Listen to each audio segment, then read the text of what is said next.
Hello everyone, আজকে আমি একটি গুরুত্বপূর্ণ রাইট ফ্রম ভার্বের রুল নিয়ে কথা বলবো, যেটা প্রায়শই বিভিন্ন পরীক্ষায় এসে থাকে। সেটি হচ্ছে বিফোর আর একটা হচ্ছে আফটার। এর ব্যবহারটা আমি একটু দেখাবো। বিফোরের আগে আমাদের ব্যবহৃত হয় past perfect tense, that means had plus ভি3 মানে ভার্বের পাস্ট পার্টিসিপেল ফর্ম, এবং পরে হয় ভার্ব টু মানে হচ্ছে পাস্ট ইনডেফিনিট টেন্স। এবং আফটারের ব্যবহারটা হচ্ছে তার উল্টা সম্পূর্ণ। আফটারের আগে হয় ভি2, তার মানে পাস্ট ইনডেফিনিট টেন্স, এবং পরে হয় পাস্ট পারফেক্ট টেন্স। তো এটা আমি একটু উদাহরণের মাধ্যমে ক্লিয়ার করি।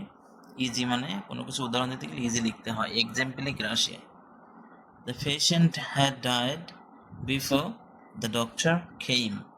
তাহলে এখানে দেখা গেল যে বিফোরের আগে হ্যাড প্লাস ভি3 পাস্ট পারফেক্ট টেন্স, এবং পরে হচ্ছে V two past indefinite tense. Next, the patient died after the doctor had come.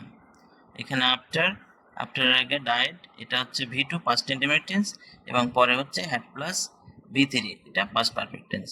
Thank you very much.